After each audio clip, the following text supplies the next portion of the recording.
Right, it looks like we've got quite a few people in now, so we'll make a start. Um, Firstly, welcome to this FAS-funded webinar, and it's a mineral supplementation webinar that follows on from one that we did last month, looking at cattle, and this time we're going to be looking at sheep. Just a wee bit of housekeeping first of all. If you have any questions during the webinar, please just pop them into the Q&A section, which you'll find at the bottom of the screen, and we'll pick up the questions at the end.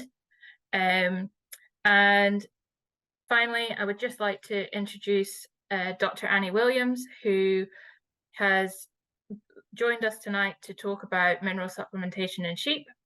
She previously worked for Agrimin as an animal scientist and latterly as the export sale manager and technical support. She currently works for CL as a business development manager and runs her own mineral consultancy business, which is for vets, nutritionists, and farmers. I was fortunate enough to meet Annie during my PhD and when she was doing hers, and she did her PhD on the effects of nano copper oxide and nano zinc oxide on mineral bioavailability, performance, and health of ruminants, which is a bit of a tongue twister. So on that note, I will pass over to Annie. Thanks, Karen. We'll try and keep it a little bit more high level than that tonight. So I'm going to talk about the basics of minerals in sheep and then some ideas around supplementation for different systems. How do you know whether you should be supplementing? Is it possible that you're supplementing too much and there's an economic cost to that? What does mineral supplementation look like in sheep, and how can we be more strategic in our supplementation? So I'm going to start with this slide, which is, where do we even know where to start? And I think the key question when we're talking minerals and in a webinar called Mineral Supplementation is working out, do we actually need to supplement minerals at all? So the animal has a requirement for minerals, and we can go into a little bit more detail, and I'll come on to the minerals that are most commonly in short supply later. But if we just break them down into macro minerals, so things like calcium and phosphorus, and micro minerals, sometimes referred to as trace elements, things like cobalt and selenium, the animal has a requirement those in order to function with what we call normal physiology. So to grow normally, to have good fertility, to produce lambs, to have healthy lambs, we need minerals in the diet to do that. I always think of the rest of the diet, so your energy, your protein, as the fuel that helps an animal to do all those things. And your minerals are kind of the lubricant that help that fuel to work more efficiently. If we run out of lubricant, we won't see a change straight away, but eventually the body's physiology will break down and the animal won't be able to perform. If we go further than that, then we get poor health related, and eventually we end up in a state of what we call clinical deficiency. But hopefully we're not seeing a lot of that. A lot of what we're talking about with mineral supplementation are these subclinical levels. So when our mineral isn't quite optimum, and we could get more performance out of that animal by adding mineral into the diet. So the question of, do we need to supplement at all, we could view as, does the diet provide enough mineral to meet that animal's requirement? That's really the question that we've got to answer. If it does, then we don't need to supplement. If it doesn't, then we need to come up with a strategic supplementation plan. So if it doesn't, and we've got what I'll refer to later as a mineral gap, then we then need to work out which minerals we need to supplement. So it's probably likely that our diet is providing sufficient of some minerals, but not others. So again, we need to be a little bit strategic in those minerals that we're supplying and make sure we haven't got an undersupply or an oversupply of any of those. And then I think my final question that I'll try and answer in this webinar is, what's the best supplement for your system?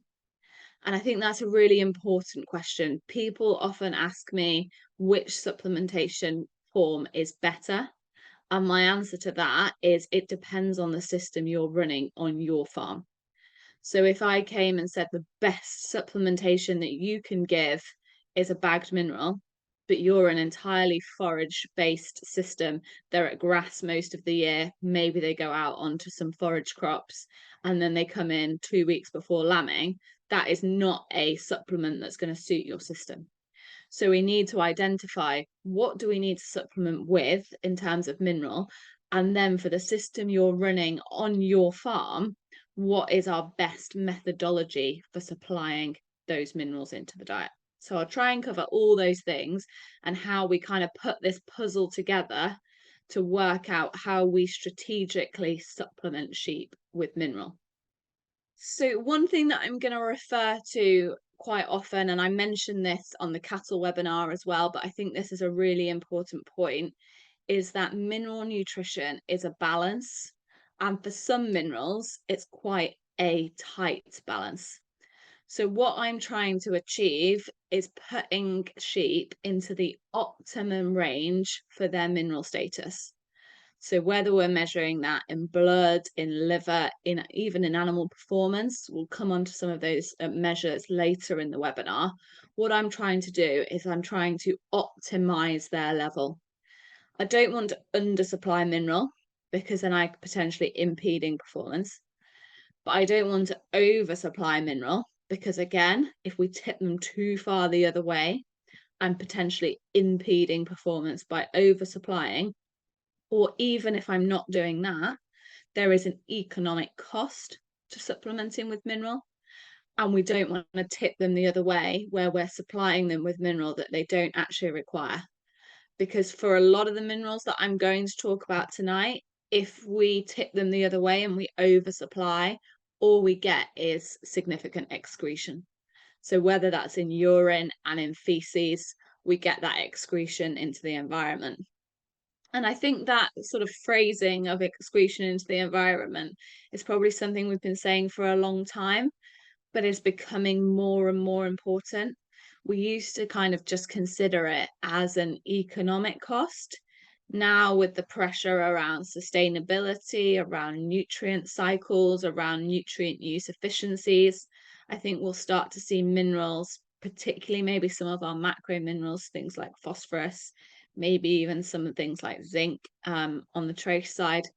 I think we're going to start to see some pressure around understanding how they cycle through our livestock into the environment and how important that is that we understand that and potentially start to control and minimize that excretion into the environment. So that's one way of looking at it. In terms of the animal, what we're really managing with this under oversupply, this mineral balance, is a risk of deficiency versus a risk of toxicity.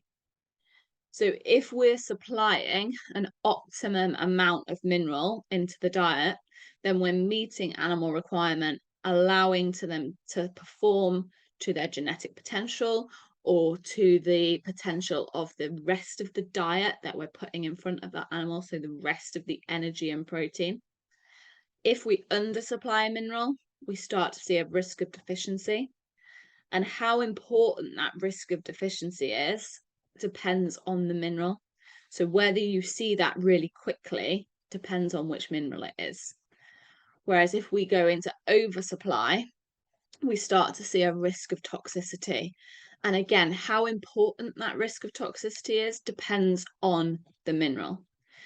So for some minerals, the range between risk of deficiency and risk of toxicity is quite wide. So we can afford to supplement quite a lot if we need to without risking toxicity. For others, that sort of breadth that we've got in the middle where we're meeting requirement is quite narrow. And particularly for sheep, the obvious mineral where that is particularly narrow, I'm sure most people will have heard, is copper. And copper, we've got quite a balance between, yes, we're risking undersupply in some situations, but we don't have to supplement too much before we're risking this oversupply. And I'll come on to why that is for copper and certain breeds that we need to be more careful with. when I talk about copper specifically. So I just want to come on to that sort of first question of mineral supplementation and do you need to supplement at all? So what we're looking to identify is, does our diet meet the requirements of the animal for the minerals that it's supplying? And I think one of the really best places to start with that is in some forage analysis. So is the forage, I mean, we could be talking grass, as in fresh grass, we could be talking hay, we could be talking grass silage. It doesn't matter which one we're talking about, that might be the predominant part of our diet. Is it supplying enough mineral to meet the animal's requirement? So that's our first question.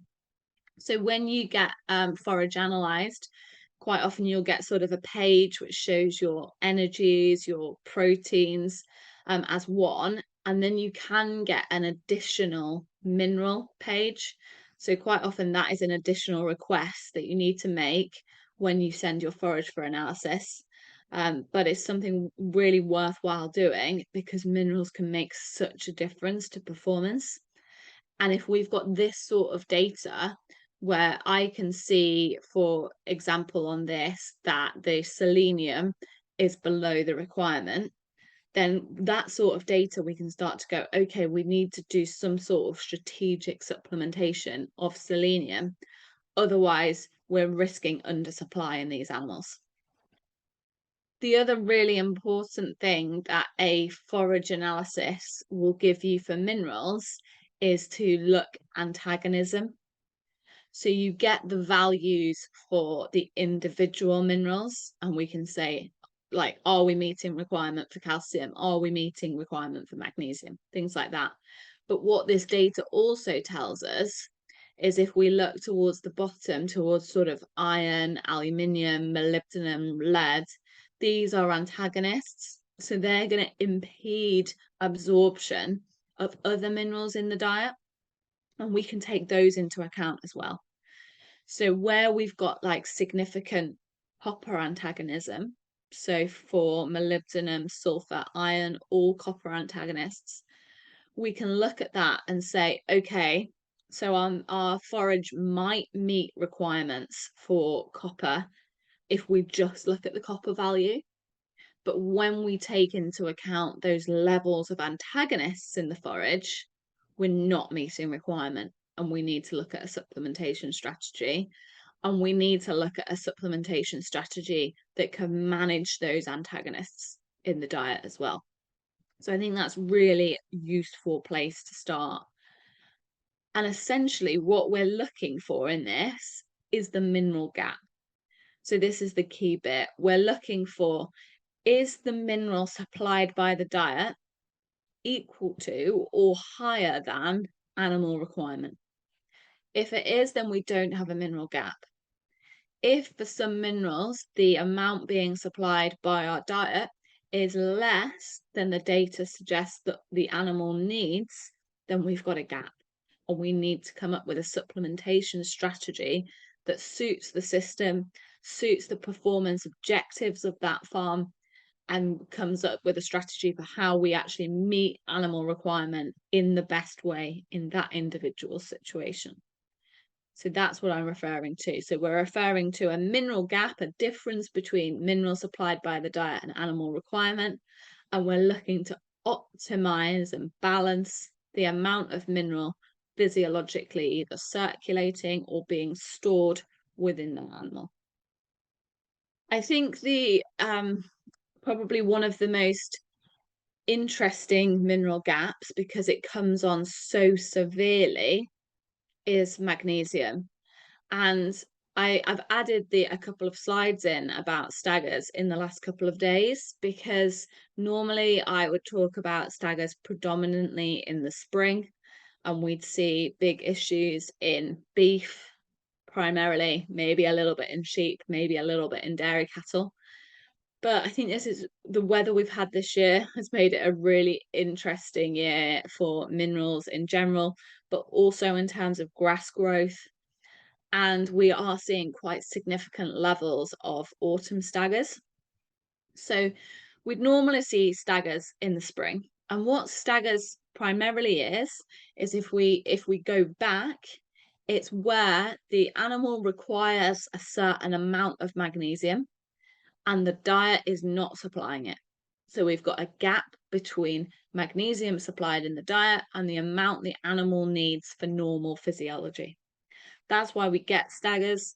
And that's what we're seeing this autumn.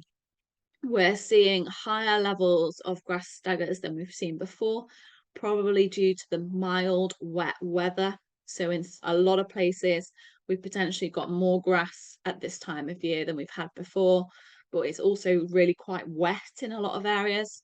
And then we get fairly low dry matter intakes, even though the volume that they're eating might be significant. The grass is really wet. Other risk factors for staggers would be high potassium levels. So if we're fertilizing with things like potassium fertilizers, or we're applying slurries, manures where potassium levels are high, then that's a risk factor for staggers. The other thing that I would be really careful about with sheep is, obviously, if we're getting staggers, we need to supplement with magnesium. We need to fill that gap between requirement and amount supplied in the diet. That's the obvious thing to do. But hypomagnesia and hypocalcemia often coincide in sheep and present very similarly. So we need to make sure that we're also considering calcium levels in the diet and whether they're correct. And is it a staggers that we're seeing, or is it actually a hypocalcemia that we're seeing? So yeah, I just thought I'd bring that one in because I think it's a really sort of obvious example of where we're identifying that mineral gap, and it's presenting itself quite dramatically in the symptoms that we see on farm. So just to reiterate why we get staggers, we get staggers when magnesium in the blood falls rapidly because the diet is low. And our mortality, if untreated, is around 30%. So magnesium, 60-70% is present in the skeleton. So really the physiological role of magnesium has to come from the dietary intake. So we have to make sure that the intake being supplied by the feed is enough to allow them to do muscle contraction, to allow their microbiome to work properly, to allow the nervous system to work properly, to allow them to catalyze all the processes in the body that we need them to do. So yeah, just wanted to mention that one because I think it's important and a bit of an anomaly that we're probably seeing higher levels this year than we've potentially seen before. So I'm going to come on to the minerals that I would probably more traditionally talk about in sort of relation to sheep and mineral supplementation. And I'm going to talk about the 4 main trace minerals that tend to be a problem in sheep in the UK. I'll mention a few others afterwards, but I just want to talk in detail about these primary 4, some of the things that we might see, why we get problems with these in the UK, and then hopefully come on to some strategies for how we might mitigate some of those issues. So the first one that I'm going to talk about is copper, because obviously copper is often villainized in sheep as, oh my god, don't put copper anywhere near a sheep, it's terrible, it's bad, you'll kill it. That is sometimes the case, but it's certainly not always. All sheep have a copper requirement. What is different between breeds is their ability to absorb. So if you say, let's take 2 breeds at their extreme. So let's take Scottish Blackface versus a Texel. If you put the same amount of copper in the diet of a Texel as you did a Scottish Blackface, when you then go and measure the copper levels in those animals, the copper levels in the Texel will be much higher than the Scottish Blackface.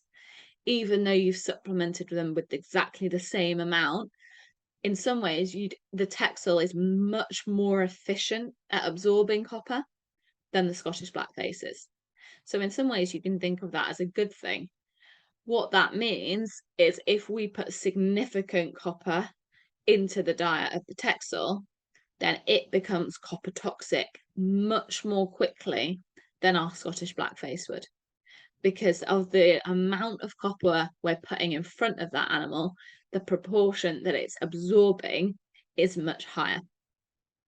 But both those breeds, and I've just picked two breeds at random there that are kind of on totally different sides of the scale for copper absorption, both of them do have a requirement for copper for their normal physiology. So copper's doing exactly the same role in both those animals.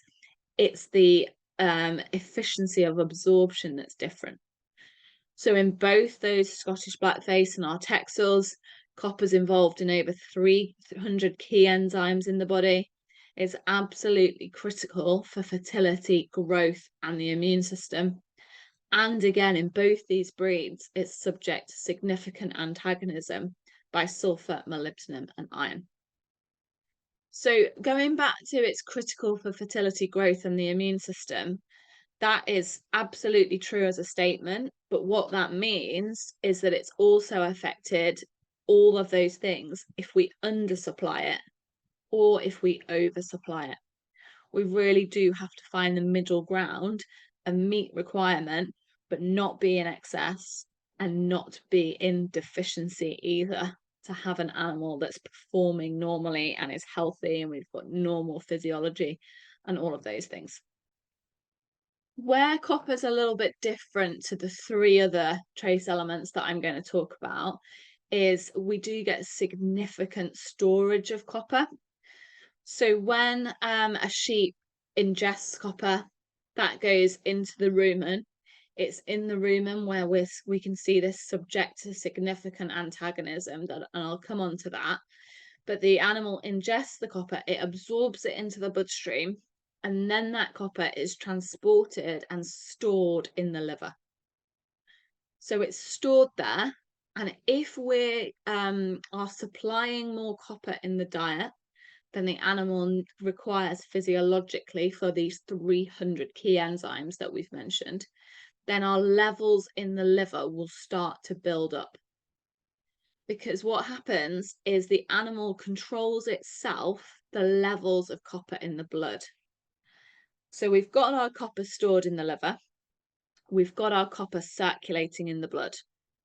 That copper circulating in the blood is at a certain concentration, and some examples of some concentrations that are high are these plasma copper results on the right. But it's controlled within that blood, and that copper is released by the animal under what we call homeostatic control. So the animal controlling its own status as that copper is used in the blood. So that's really important, because what that means is using the blood as a diagnostic test is really difficult because the animal's going to control it. So the diagnostic reference range for copper is between 9 and 19. So let's take, for example, an animal sat at 15. That's where its homeostatic control, its mechanisms within the body control its concentration to be 15 in the blood. So we then go, let's say we're suspicious that we're oversupplying copper. We go, okay, let's take some blood. We take some blood from that animal and send it off to the lab for analysis, and it comes back at 15, and we go, oh, well, that's fine. It's normal range. What we worried about. Actually, what that doesn't tell us is that there is significant storage of copper in the liver. And if we continue to supply that diet at the rate that we currently are, eventually that liver won't be able to store any more copper, or we put significant stress on the liver by trying to store that copper.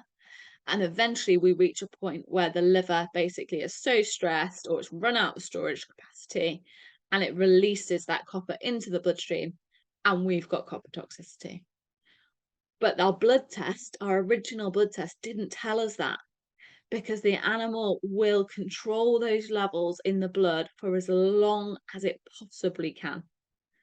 And that applies to deficiency and toxicity.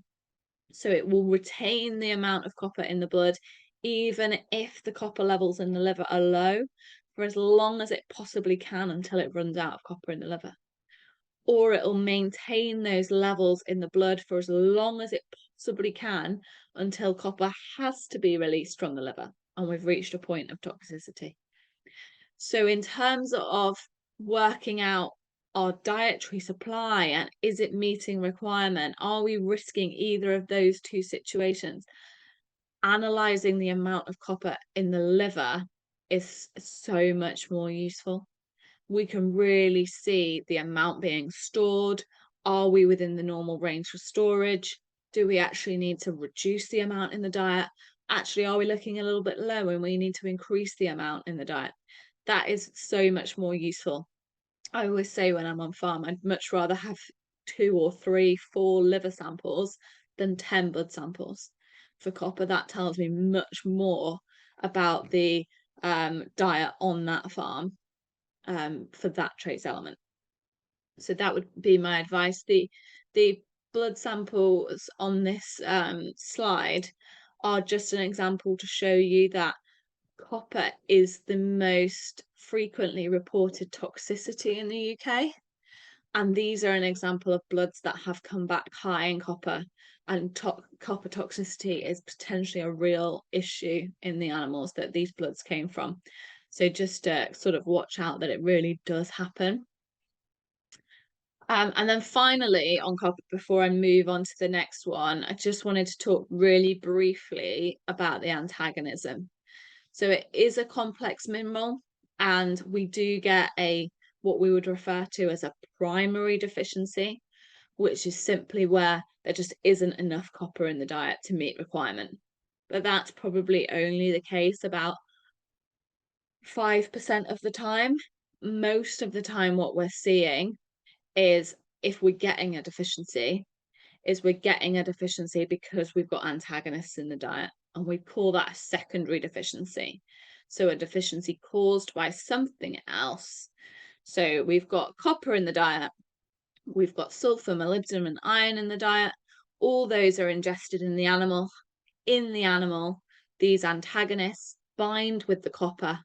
That essentially makes the copper unavailable for use by the animal, and then we get excretion. So although it was there in the first place, it's not available to be part of these 300 key enzymes in the body. So we might have had enough copper as a value in our forage analysis, but in terms of available to the animal, we haven't got enough. So that's just a little watch out.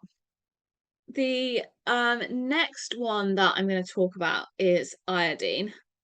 And iodine we see sort of really variable results for. I think iodine is one of those minerals where if you've had it go wrong in the past, you never let it go wrong again, because it can be quite catastrophic at lambing or at calving if you get an iodine deficiency.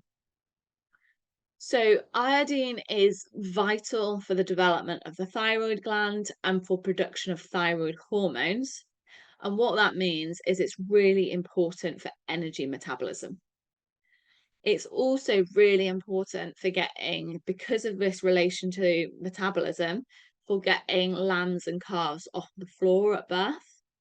So where we tend to really see identification that iodine is a problem is at calving or at lambing, where we basically get animals born and they're just really slow to get going. They don't want to get off the floor. They don't want to get up and suck.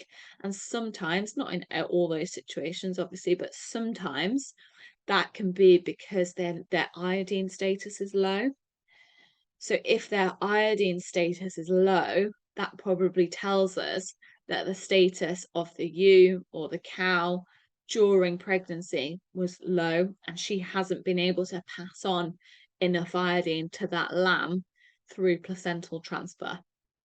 So just something to be aware of, and really critical that we get our iodine levels in the diet right, particularly in that last part of pregnancy, whether you really needs to transfer some iodine to her lamb to prevent that happening.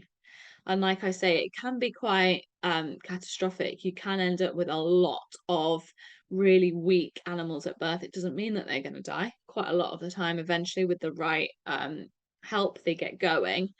But it is a massive sort of management issue to get them going from that. So yeah, a lot of people tell me once they've had it go wrong once, they're definitely not going to let that happen again. And I've put a little question box here about what about sheep on brassicas? Obviously, going into the autumn or into the winter, thinking about animals that are out wintering and the effect that that has on iodine. So these brassicas that we tend to outwinter on, so be it fodder beet, rape, kale, maybe even sugar beet, anything that sort of fits into that category, contain goitrogens. And these goitrogens are compounds that interfere with the normal function of the thyroid, blocking iodine uptake or interfering with thyroid hormone function. So there's a few different goitrogens in the way that they work, but essentially what they're going to do is stop that thyroid working as we would like it to for sort of normal metabolism.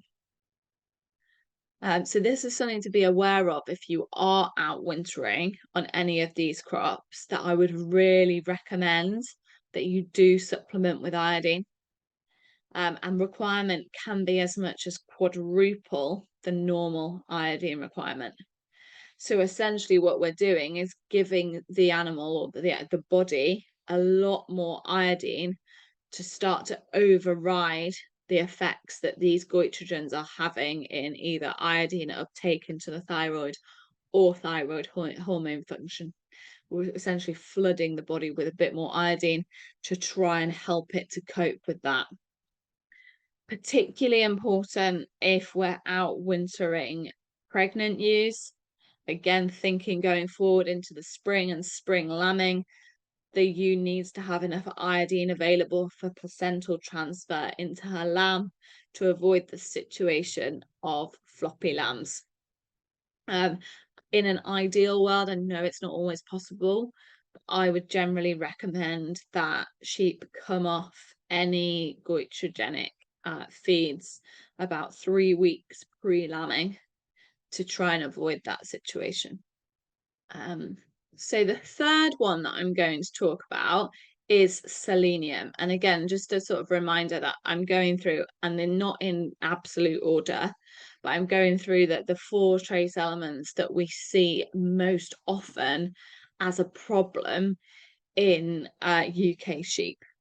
And selenium would be one of those that we quite often identify as low, or certainly low in certain breeds of sheep. So selenium's really important for growth by improving muscle development. It's important in correct liver function.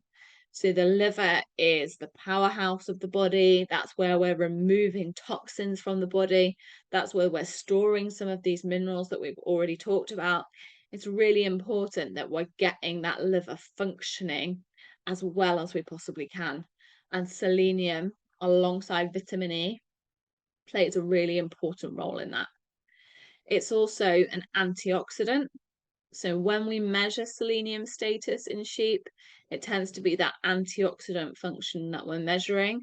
So we measure an enzyme called glutathione peroxidase, or you'll see it on your results as GSHPX.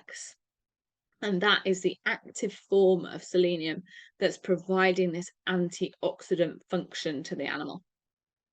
And again, selenium really important for the immune system. So on that, it's really important that we have the immune system functioning as well as we possibly can, particularly if we're using vaccines. So your vaccines rely on an immune response. And what we want to happen is we want that immune response to be as good as it possibly can be, so that vaccine can be as effective as it can be. That's going to all work and in sync much better if the selenium status of our animal is at optimum. So we're not impeding its immunity by having a low selenium status. And then the final thing to mention about selenium is it's also really important for fertility. And that is in our ewes, but also our rams quite often get forgotten. And the ram fertility, semen quality is reliant on our selenium status as well. So don't forget when you're thinking after this webinar about your strategy for mineral supplementation, what you're going to do, what you're going to measure, or what you're going to bring in. Don't forget to consider the rams as a part of that. So yes, important for ewe fertility because related to egg production, but also important for ram fertility. The final trace element that I'm going to mention, because we do see it as a problem in the UK, is cobalt. And cobalt is a really important trace element, particularly when we start thinking about after lambing and lamb growth and getting lambs to weight as quickly as possible. Really important that we think about cobalt in that process. So the cobalt is converted to vitamin B12 in the rumen by the microorganisms. So your sheep don't actually have a cobalt requirement. What they have is a vitamin B12 requirement. It's just that we supply cobalt, and ruminants, being clever and having their microorganism population, are able to take that cobalt and convert it to vitamin B12. It's that vitamin B12 that has a role in the body of the animal. And what that role is in feed conversion. So vitamin B12 is involved in the pathway between propanoate, which is a volatile fatty acid, and glucose. So what that means is your sheep ingests its feed. So let's say, for example, in this picture, they're out on grass. They ingest the grass. A proportion of that ingested grass is fermented in the rumen and converted to propanoic acid or propanoate as one of the products of that process. What we need to do in that animal is turn that propanoate into glucose, a form of energy that can be used by the cells of the animal for growth or for muscle repair, whatever we need it to do at that point. It's vitamin B12 that aids that process of converting that propanoate to glucose. So that's where I say that the most commonly reported where we see cobalt primarily as a problem is in lambs, where we're trying to drive that really efficient weight gain and sustained growth. We need to make sure that we're optimizing our cobalt supply into the diet in order to make that happen. So a lamb, when they're born, provided that we've had adequate supply of cobalt into the diet of the ewe during pregnancy, will be born with its own stores of cobalt. It will then use that to maintain its status up until around weaning. At weaning, we need to be thinking, is this lamb on his or her own got an adequate cobalt supply that we're not going to impede his or her performance because we're not able to convert that energy from the diet into glucose. So I just wanted to mention that as really important because sheep are much more susceptible to that cobalt deficiency than cattle are. Cobalt does have other roles in the body, so fertility, growth rates, health, and the immune system. So again, the only thing isn't feed deficiency. That vitamin B12 does have these other roles in the body, but they're probably more subtle. We probably see them less frequently than we see these problems around feed efficiency and growth rates and live weight gain and that sort of thing in lambs. So staying on the theme of these trace elements that I've just mentioned as most reported issues in UK sheep, this is a really recent study that's come from Tim Keedy at Chugust over in Ireland. I think this is really a nice piece of research that they've done, analysing how those levels of mineral fluctuate in forage throughout the year. And can we identify whether we're likely to have deficiencies, marginal level sufficiencies? So what they did is they took herbage samples monthly from 3 paddocks on 56 lowland farms. And what they tried to mimic throughout the year was to take samples that were at a sward height that would be around what a sheep would eat at that time of the year.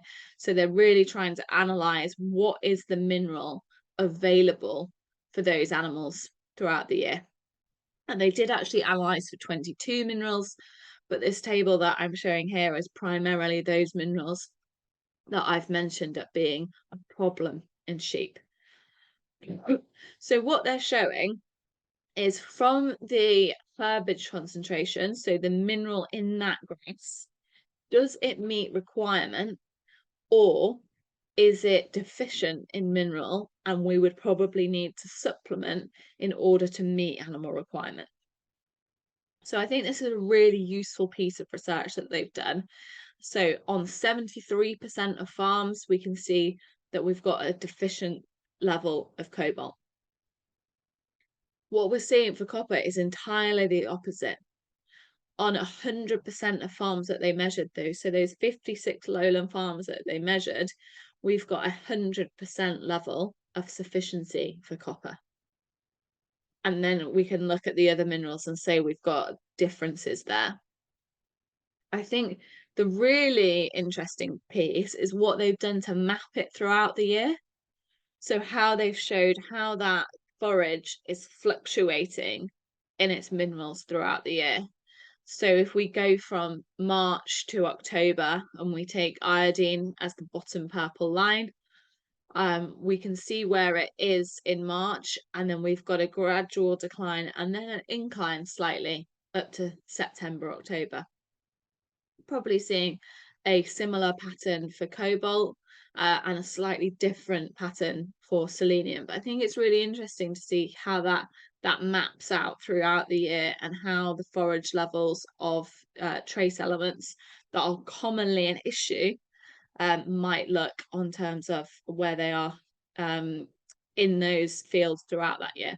Obviously, this is Irish data, but I think it's a really useful data set that we're seeing to start to identify whether we're meeting sufficiency, deficiency, or marginal levels for some of those minerals. So I've mentioned the trace elements, and I obviously mentioned magnesium at the start, that we quite often see as a problem on farm, but there are other minerals to consider. So zinc, manganese being trace elements of consideration. The animal does have a requirement for those, and we do need to make sure that we're in sufficient levels to avoid any negative effects on performance. In terms of most of the minerals that I've mentioned are trace elements or micro minerals, so minerals that are required in milligrams per kilogram dry matter. There is also a requirement for macro minerals, so minerals that are required in grams per kilo dry matter. And the predominant ones to mention on those are calcium, phosphorus, sodium, and the requirement that the animal has for those. Again, we've got to get to sufficient levels, particularly say ewes that are lactating. Got to make sure that they've got enough calcium to do that. And with calcium and phosphorus, it's also really important that we get the balance between those minerals right. So sometimes we'll see problems that present as a calcium deficiency or phosphorus deficiency or toxicity, or vice versa. Actually, the problem is that the balance is out, and we've got to re-establish where that balance needs to be, the ratio between those minerals for optimum performance.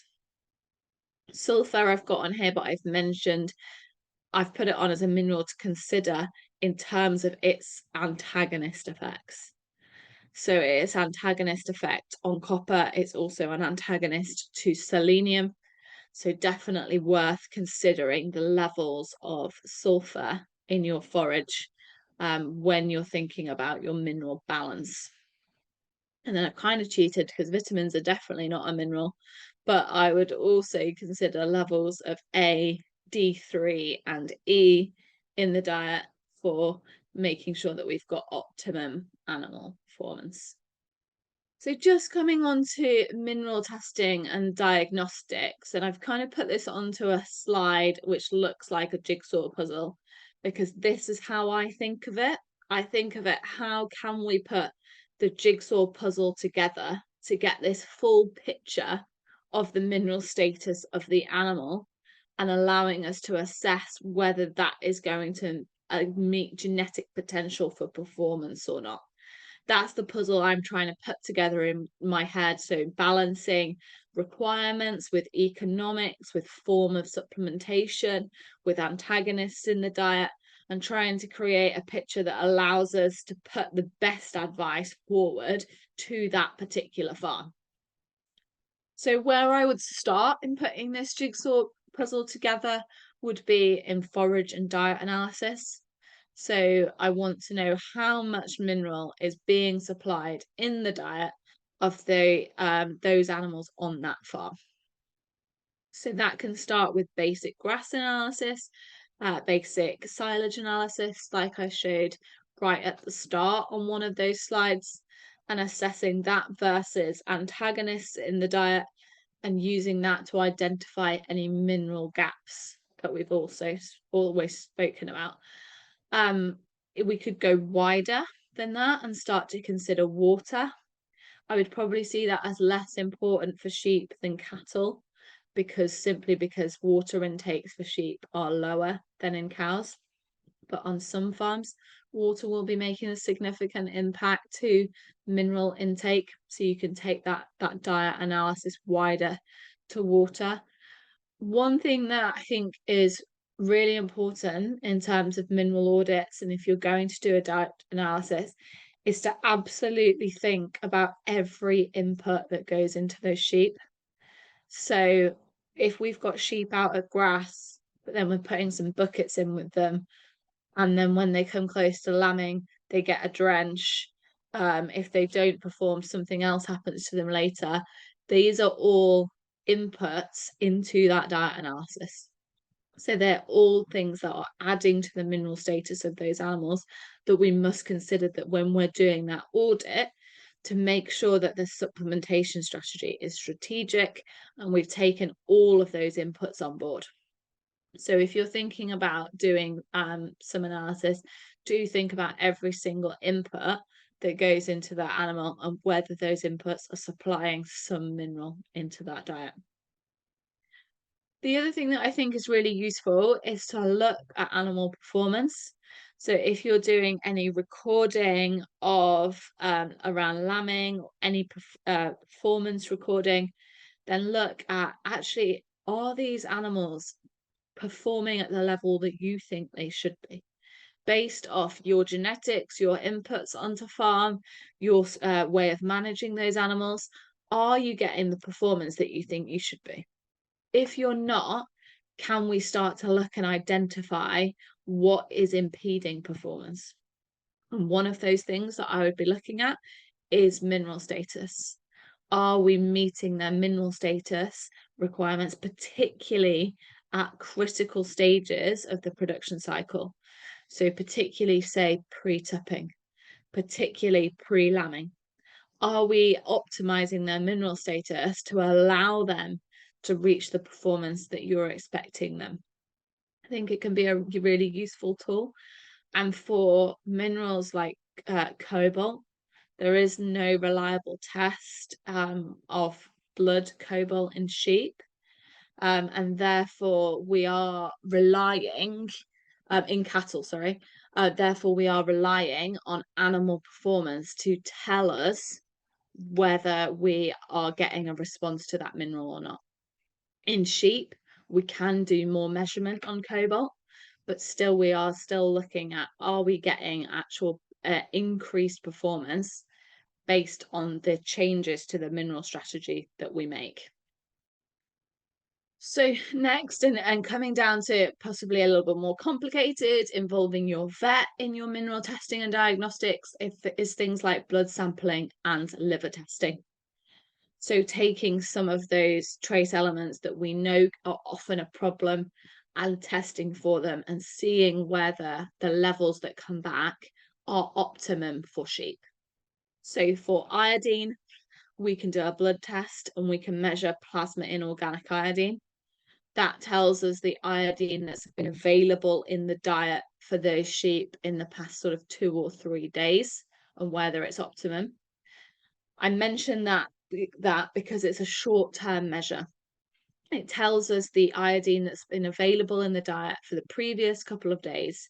It doesn't tell us that the sheep is going onto a field and it's going from grass to fodder beet, and the iodine status of those sheep is going to quickly decline. It's a short-term measure of what has already happened. For selenium, like I mentioned, we tend to measure glutathione peroxidase.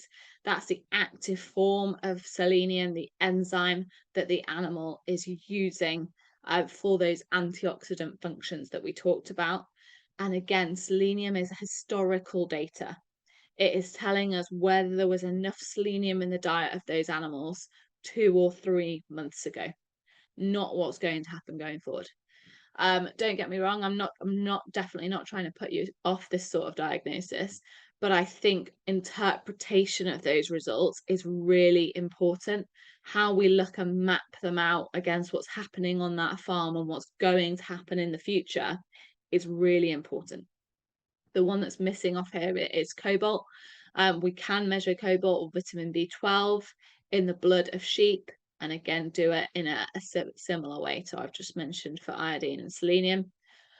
And I won't go over it again because I've already mentioned it, but copper, although it's possible to do it in the blood, I would highly recommend that doing it in the liver is a much more useful measure.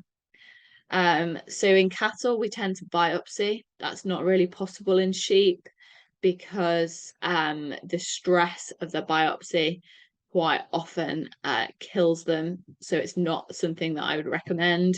What we tend to do in sheep is look at if you've got anything to cull, or you've got the odd animal that drops dead in the field and we don't know why, or we're sending lambs to slaughter and it's possible to get a liver, that we start to take livers from a few of those cull animals, and that bit will build a picture of what's going on in your whole flock. So yeah, definitely not trying to put you off blood tests. They're useful, but they're a snapshot in time, and they require interpretation to try and put them together with this whole puzzle of what's going on for those animals on your farm. So finally, supplementation options. So we've gone through this whole jigsaw puzzle. We've answered those questions of, have we got a mineral gap? Where is that mineral gap? How big is it? What minerals does it affect? Then we can look at supplementation options. And there are lots of different ways, and I quite often get asked, what is the best way? And my answer to that is the best way is the most efficient, effective way on your farm. So we can do in-feed minerals, bagged compound feed, probably particularly useful if you're feeding sheep on the run up to lambing, that you could use a mineralized compound feed to fill your gap that the forage isn't filling. Quite a few farms do that. We can use buckets and licks. They are absolutely not my favorite thing. I would only use them if it's the only choice. The problem with buckets and licks is that we can't control intake. So the bucket is formulated for the animal to eat so much of it per day, but most animals won't feed that amount. They don't read the side and go, I need to eat 30 grams of this. That some of them will love it. It might be a molasses lick, and some of the sheep might go, oh my God, this is absolutely the best thing. And they'll eat loads of it. Some of them, they might be the quieter animals, or they just don't have a taste for it, won't touch that bucket at all. So we can't control our intakes of mineral in a strategic way with a bucket or a lick. Some supplements we can give in water. So I mentioned staggers. It's possible to supplement magnesium through water. There are other options in terms of supplementation would be drenches or boluses. So drenches really useful if we need a quick uplift in mineral status. So quite useful if we've suddenly identified, actually, we've got a big problem here. We need time to think about what we're going to do about it more strategically, but I do need to lift their mineral status right now. A drench is useful. The other time in sheep that I find drench is really useful is, say, you've got sheep in for weighing because you're wanting to send a load off to slaughter or a load off to the market, and you need them to make the weight, and you actually get them in and you go, actually, these are a bit underweight and they haven't performed how I'd expect them to. Maybe I've got a mineral thing going on. Oh, I can lift their status with a drench. A drench only lasts a few weeks, so then that I can fill that gap between them being on my farm and going to wherever they're going next by lifting their mineral status in that short space of time. If we're looking to lift it over a longer space of time, then boluses is what I would generally recommend for predominantly forage fed sheep where we're looking for a long-term supplementation strategy. The kind of advice that I would add around boluses is it's a relatively unregulated market, and I definitely make sure that the bolus that you select is going to deliver what it says it does on the tin. So ask the bolus manufacturer for data to say that the bolus lasts for as long as they're claiming it lasts, or that the bolus is capable of lifting, let's take for example, the selenium level in the blood, so that you know that the bolus that you select to use is going to be an effective supplementation strategy. So there is no one size fits all. Pick the supplementation strategy that suits your system and then check that it's effective. So there's no point as supplying minerals at supplementation if the supplementation that we've chosen is not effective. So what do I mean by effective supplementation? I mean that it's necessary. So we've gone through that process of doing a mineral audit, checking the status of the animal, putting that whole jigsaw puzzle together to say there's a mineral gap and we need to fill it. That's our first thing. So it's necessary. Our second thing is that effective supplementation fulfills animal requirement. So it fills that gap between what our diet is currently supplying and what the animal requires. It doesn't take them massively into oversupply, but it lifts them from that point of undersupply. And thirdly, those things all add up to allowing the animal to perform to its genetic potential. So animals will not perform at their best if their mineral status is suboptimal. So this is the final slide, and I won't go over this in masses of detail. It is literally just an example of if we get mineral balance in an animal right, and that sometimes includes supplementation, that we can see significant differences in how those animals perform. So this is just a paper that I've just selected, just literally as an example of selenium supplementation. So this was a paper that supplemented some animals with selenium, some with selenium and vitamin E, and left some animals as the control. And what they found was that in supplemented groups, there was increased incidence of estrus, fertility, prolificacy, lamb body weight, and daily weight gain.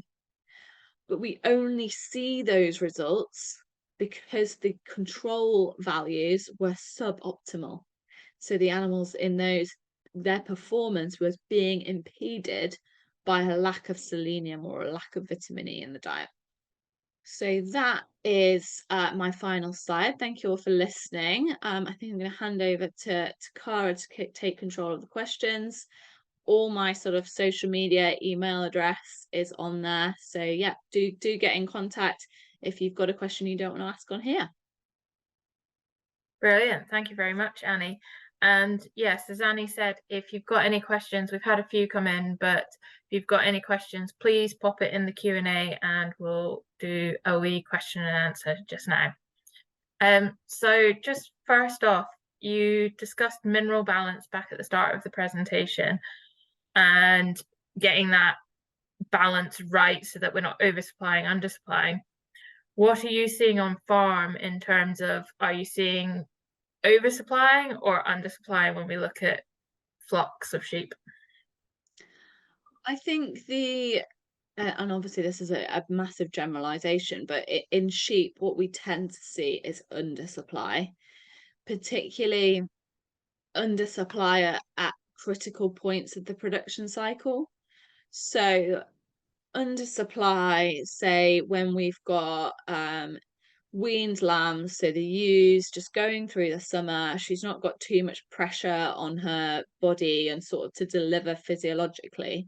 A little bit of undersupply there is probably not going to have a terrible effect on her or her performance. But then when we come to tupping and we suddenly want her to be fertile, get pregnant, carry a lamb or potentially lambs, then we see undersupply being a real problem because that mineral is important in all those functions.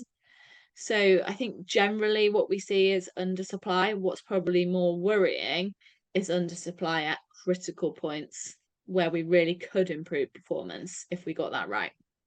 Yeah. And is there any particular mineral that you see or that you think we are as sheep farmers undersupplying in? Yeah, I think probably the most common is probably cobalt in terms of seeing it as a problem in undersupply, but then seeing it as a problem that limits performance. I think we certainly see it in lambs where we get an undersupply of cobalt and that causes us problems. In adult ewes, it's probably slightly different. They respond to cobalt a little bit less than lambs do. And that's probably where we start to look at things like selenium being the primary thing that's causing a problem, or not necessarily a problem, but impeding our performance in that class of animals. Yeah. Okay. And apart from copper, which other trace elements are stored within the body? So they they all are to an extent. It's not that the animal suddenly goes, okay, I've absorbed this, right, we're not using it right now, let's get rid of it. It doesn't quite work like that because iodine, we have obviously thyroid hormone that contains iodine within it.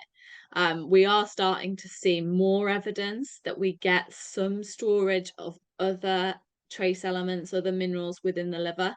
So we're starting to see evidence that we do get some iodine storage in the liver. We know that we get some selenium storage in the liver, and we know that we get some cobalt storage in the liver. It's just, I guess, the extent of that storage, like the primary way that copper is controlled within the body is by storing it in the liver. Whereas it's less important for those other minerals, but it is still happening in a way. And I guess when we think about macro minerals, we do see storage because we see it in bone. So we see storage of calcium, phosphorus, magnesium, all in bone. The question there is moreover, is that physiologically available to the animal? And how quickly can it make it available? So yes, it's stored, but is it actually useful? Brilliant. And do you have any recommendations on lamb mineral supplies for store and breeding? This person boluses their blackie and cheviot ewes twice a year, pre-lambing and at weaning time. Sounds good. Yeah. So yeah, with lambs, if we're keeping them, what we want to try and do is maintain their mineral status. So in an ideal world, to keep them moving forward, to keep them putting on weight, or if they're going forward into breeding, to keep them fertile, then we want to optimize that mineral status as much as possible. So if we're forage-based system, which obviously most people in sheep will be, then a bolus plan where we're making the best use of the time that that bolus actually supplies mineral for is a lot of the time the most logical thing to do. Okay. So you talked about iodine supply, especially when you're got ewes or lambs out on like fodder beet or kale, and that they need more iodine, what would you recommend is the best way of supplementing them to make sure that they've got their correct iodine amount? Yeah, so a couple of ways. If I know some people that are out wintering will also be feeding. If you're also feeding, you can supplement that iodine in the diet that way. So buy a mineralized feed that contains levels of iodine to buffer that sort of goitrogenic effect. If you're not feeding anything, again, you're back to talking about boluses and using a bolus. It is absolutely possible to use a drench in that situation. The only thing I would say for a drench is when you've got that high demand because of that goitrogenic feed, you're going to have to drench quite often. So you're probably going to have to drench every couple of weeks to make sure that you are maintaining those iodine levels. So it depends, I guess, what your system is. How often do you want to handle them? Do you just want to put them out to out winter and then be sure that they're going to have enough iodine? In that case, go for a bolus. If you're going to feed them anyway, can you add iodine to that feed that you're supplying? If you're happy to handle them every couple of weeks and you're doing that anyway for other reasons, then perhaps a drench is useful in that situation. Yeah, brilliant. So yeah, there's a few different options there. Um, do you think ringworm in the ewe at lambing can be linked to a mineral deficiency?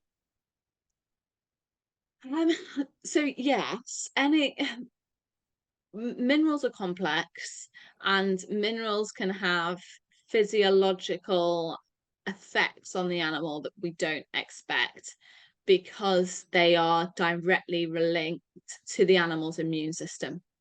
So quite often I say when we've got minerals, and that slide that I showed on kind of putting that jigsaw together is because it isn't straightforward. Sometimes we think in flocks, I don't know where, there is a disease problem and we just can't understand why. Why are they so susceptible to this issue? Why are they so susceptible to this disease? I think what we need to look at is, have we got their immune system functioning how we would like it to? I mean, people always say, don't they? Oh, I've got a cold, I'm going to go and drink some orange juice. Okay, that was probably helpful before you got the cold, but not right now. So we've got to optimize their immune system like we would. So have we got that mineral balance right to allow them to fight some of these physiological conditions or disease conditions that we think they should be able to and are potentially not?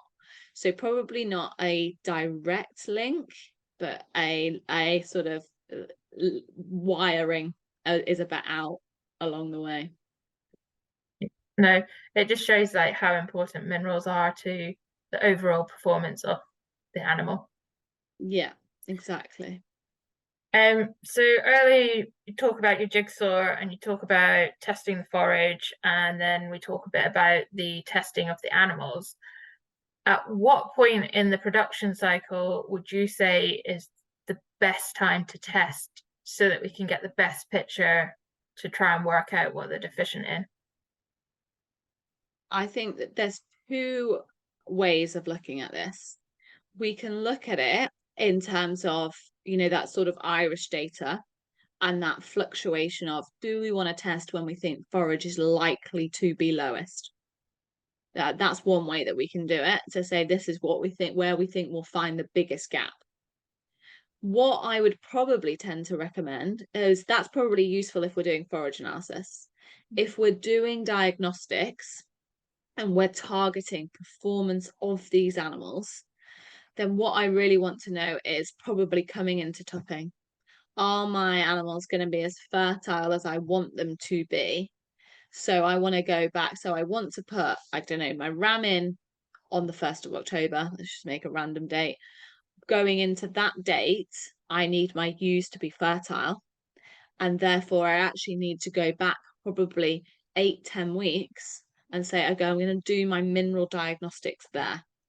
Because in that period, if I then do my mineral diagnostics and I come back and go, oh my gosh, I haven't, that they are deficient in a mineral, I've then got that period of time to do something about it and go into that tupping period with animals that are sufficient in their mineral status. So I think it depends what they're trying to be to achieve. But if performance is your main criteria, then look at the point in production that's most important to you. Go back from that and do your diagnostics there. If you're just wanting to do forage analysis and identify this mineral gap, then perhaps earlier in the year is better, where we think forages might be lower in those minerals. So finally, I would just like to thank Annie for preparing the webinar tonight and speaking tonight. I think it's been a really useful webinar and has been very popular with obviously time of year as we head into tupping time and start to think about next year's lambs and where we're going and what we want to achieve with them. If anyone has any questions, as Annie said, she's got her social media and email address up on screen. Please do feel free to get in touch with her and ask those questions, and hopefully that will help you out. Finally, you will receive an email with a recording of the webinar and an evaluation form. Please fill in the evaluation form. You're in with the opportunity of winning a hamper. And yeah, brilliant. Thank you very much.